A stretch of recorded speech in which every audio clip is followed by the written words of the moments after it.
कछुआ मुंह बनाते हुए कहता है, तेल और बाती, पर क्यों? अभिमन्यु युग को देखते हुए कहता है, युग पर किए गए टोने का पता लगाने के लिए।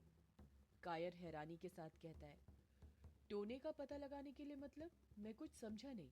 अभिमन्यु जवाब देता है, मतलब ये यार, क्या तुम्हें नहीं लगता युग को कुछ हो गया है?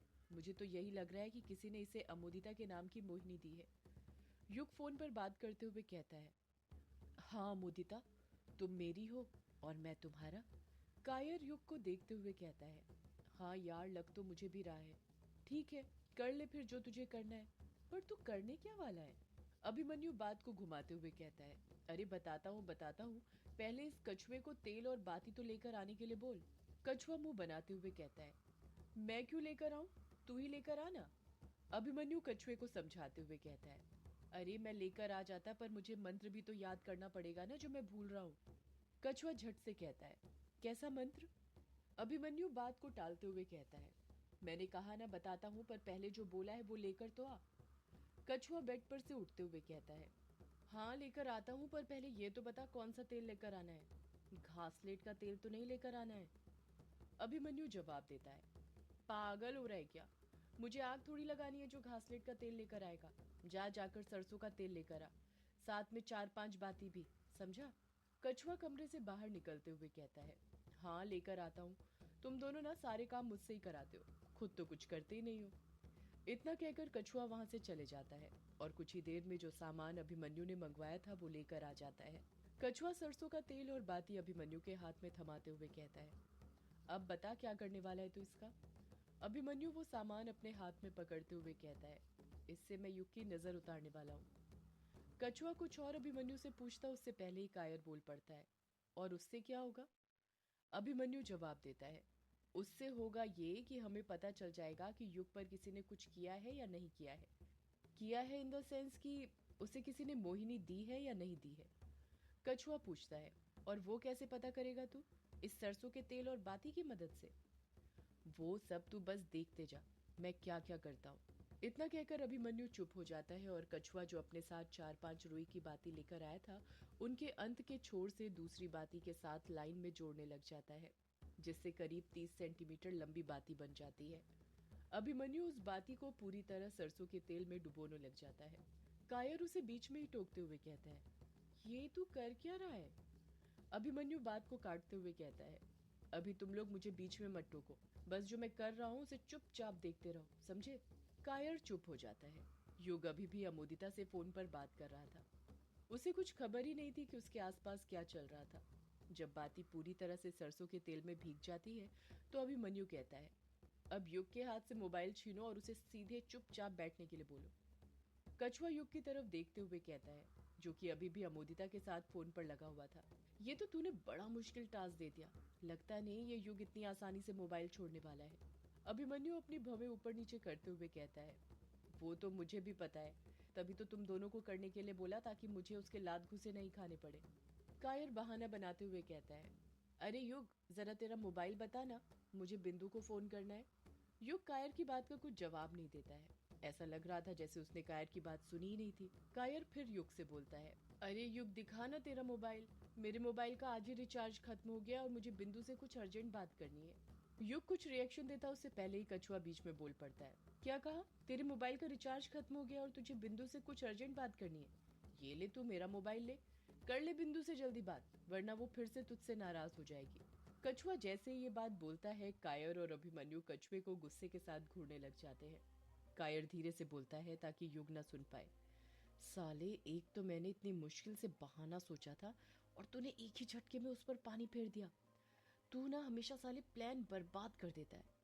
कछुआ अपनी गलती महसूस करते हुए कहता है, सॉरी यार, गलती हो गई, वो मेरे दिमाग से ही निकल गई थी ये बात।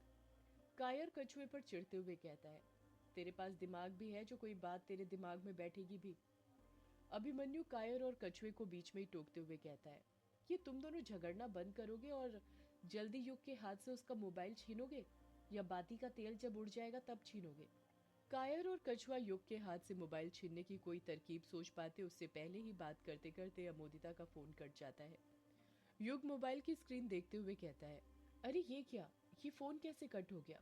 शिट, बैटरी खत्म हो गई। इतना अच्छा खासा अमोदिता और मेरी बात चल रही थी कि कब वो करेंगे, पर इस बैटरी ने ऐन वक्त पर धोखा दे दिया। कायर बड़बड़ाता है, अब आधी रात से मोबाइल से चिपका रहेगा तो बैटरी तो खत्म होगी ही ना। कछुआ समझ जाता है यही सही मौका है युग के हाथ से मोबाइल लेने का। कछुआ बड़े ही प्यार से युग को अपनी बातों में फुसलाते हुए कहता है, अरे युग, तेरे मोबाइल की बैटरी खत्म हो गई है ना। ला, मैं अभी तेरा मोबाइल चार्ज पर लगा देता हूँ। जैसे ही चार्ज हो तो फिर अपनी अमोदिता से बात कर लेना। युग झट से कछुए के हाथ में मोबाइल थमाते हुए कहता है, हाँ जल्दी लगा दे कछुए, मेरा तो मन ही नहीं लग रहा अमोदिता से बात किए बगैर किसी चीज में। अभिमन्यु बड़बड़ाता है, लगता है आज किस्मत भी अपने साथ ही है। कछुआ युग के हाथ से मोबाइल ले लेता है और उसे चार्ज पर लगाने लग जाता है। अभिमन्यु युग से कहता है, युग ऐसे ही बेड पर अपने पैर नीचे करके बैठे रहना।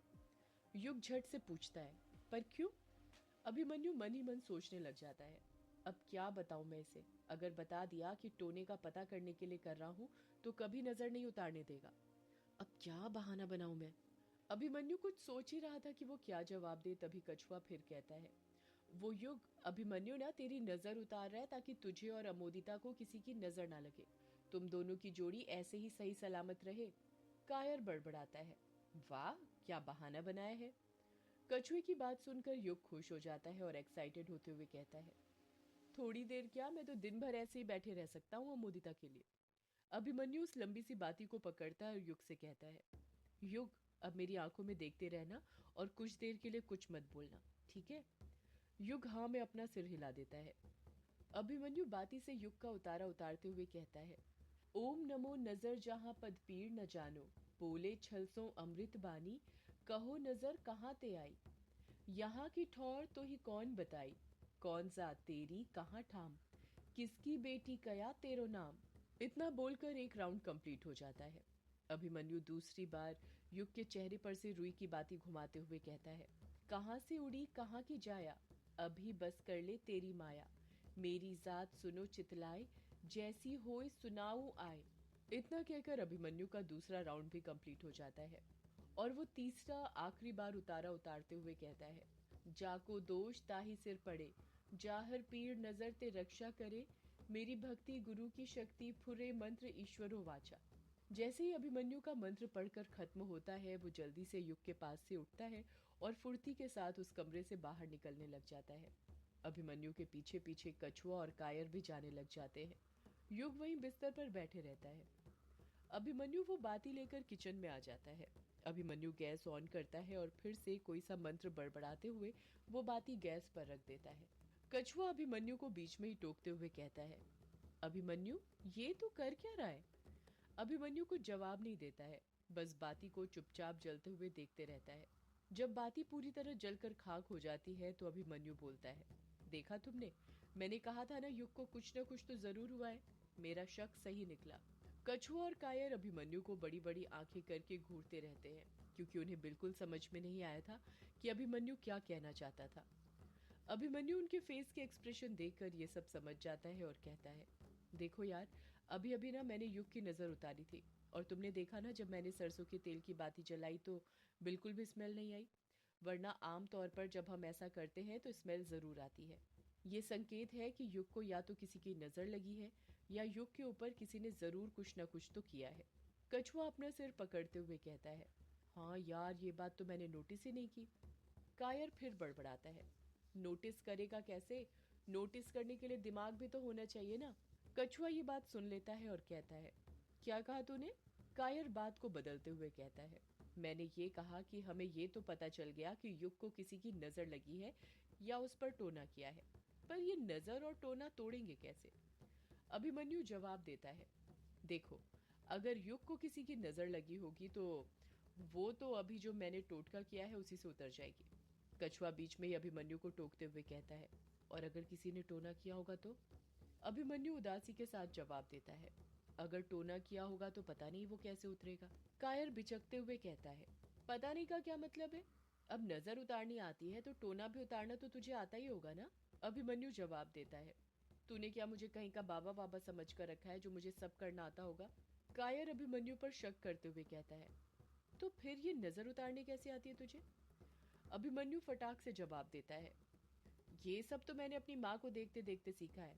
वो बचपन में जब मुझे नजर लग जाया करती थी तो माँ ऐसे ही मेरी नजर उतारा करती थी, तो मैंने भी सीख लिया। कछुआ कहता है, तू ना सही में अभिमन्यु है महाभारत का। तुझे चक्रव्यूह में घुसाना तो आता है, पर ये नहीं पता कि चक्रव्यूह से बाहर कैसे निकलना है। कायर अभिमन्यु के कंधों पर हाथ रखते हुए कहता है, सोच अभिमन्यु, कुछ सोच, वरना मुझे तो लग रहा है कहीं ये युग अमोदिता के प्यार में पागल ना हो जाए। अभिमन्यु अपने दिमाग पर जोर देते हुए कहता है, हाँ यार, सोचता हूँ मैं कुछ, कि युग पर किया गया टोना कैसे तोड़ना है, और मेन बात ये कि उस पर ये अमोदिता के नाम का टोना किया किसने है।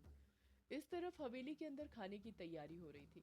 अमोदिता किचन के अंदर भिंडी काट रही थी तो वहीं रजनी कुकर में चावल धो रही थी। भिंडी काटते वक्त अमोदिता युग के ही ख्यालों में खोई हुई थी। वो युग के साथ शादी की प्लानिंग करने लग गई थी। वो सोच रही थी कि शादी में वो किस रंग का, किस डिजाइन का लहंगा पहनेगी, खाने के मेन्यू में क्या क्या रखेगी। पानी पूरी तो होनी ही चाहिए, जो कि उसकी फेवरेट थी। रजनी चावल धोते हुए बड़बड़ाते हुए कहती है, ये जानकी भाभी तो कुछ करती ही नहीं है। जब देखो उस पागल वंदना के साथ बैठी रहती है, उसकी देख रेख करती रहती है, ये जानते हुए भी कि उस पागल का कुछ नहीं होने वाला। वो पागल की पागल ही रहेगी, कभी ठीक नहीं होने वाली। वो तो हम हैं तो कर देते हैं घर के सारे काम, अगर हम नहीं होते तो कौन करता। नौकर रख सकते हैं, पर पता नहीं नौकर क्यों नहीं रखते। रखेंगे क्यों, हम जो हैं उनके नौकर। यही सब ताने देते हुए रजनी चावल धो रही थी कि उसे अमोदिता की चीख सुनाई देती है। आह! अमोदिता की चीखने की आवाज सुनकर रजनी चावल धोना छोड़ देती है और झट से उसके पास जाकर हड़बड़ाहट के साथ पूछती है, क्या हुआ, तू चीखी क्यों? अमोदिता अपनी उंगली दिखाते हुए कहती है, कुछ नहीं माँ, वो मैं भिंडी काट रही थी तो भिंडी काटते काटते गलती से उंगली कट गई। अमोदिता की उंगली से खून बहे जा रहा था जिसे उसने दूसरे हाथ से दबा कर रखा था। रजनी अमोदिता की उंगली देखते हुए कहती है, अरे नालायक लड़की, तुझसे ना एक काम ढंग से नहीं होता, पता नहीं तेरा क्या होगा। इतना कहकर रजनी दूसरे कमरे में जाती है। जल्दी से एंटीसेप्टिक लिक्विड और बैंडेड लेकर आती है और अमोदिता की उंगली पर लगाने लग जाती है। रजनी अमोदिता की उंगली पर एंटीसेप्टिक लिक्विड लगाते हुए कहती है, ऐसे कैसे काट रही थी भिंडी की अपनी उंगली कटा बैठी। अमोदिता मन ही मन सोचती है, अब माँ को कैसे बताऊं कि मैं तो अपने युग जी के साथ शादी के सपने देख रही थी। रजनी बोल पड़ती है, थोड़े कम सपने देखा कर, अभी कुछ हुआ नहीं कि शादी की तैयारियां पहले करने लग गई। अमोदिता फिर मन ही मन सोचने लग जाती है, माँ को कैसे पता कि मैं युग जी के साथ शादी की तैयारी के बारे में सोच रही थी। और कल रात भी तो माँ को पता चल गया था कि मैं संदूक के पीछे छुपी हुई हूँ, और ये भी कि मेरे मन में क्या चल रहा था। आखिर कैसे? रजनी अपनी नजरें मटकाते हुए कहती है, तू भूल रही है अमोदिता, मैं एक सौदाइन हूँ और सौदाइने सब कुछ जानती हैं। तू ये छोड़ और ये बता, युग के साथ कुछ हुआ या नहीं हुआ? माँ, कैसे होता कुछ, होने ही वाला था कि तभी झोपड़ी के अंदर पापा और बल्लू काका तो टपक पड़े थे। आपको बताया तो था ना। हाँ, मैं तो भूल ही गई थी।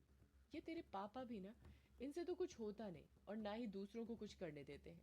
रजनी अमोदिता की उंगली पर बैंडेज लगाते हुए कहती है, अमोदिता, तुझे जल्द से जल्द युग के साथ वो सब कुछ करना पड़ेगा, समझी? तभी तेरी उससे शादी होगी, वरना नहीं हो पाएगी।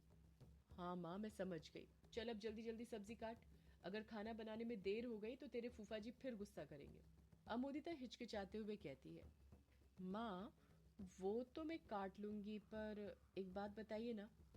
अमोदिता अपनी बात पूरी करती उससे पहले ही रजनी बोल पड़ती है, तू यही पूछना चाहती है ना कि मुझे तेरे मन की बात कैसे पता चलती है?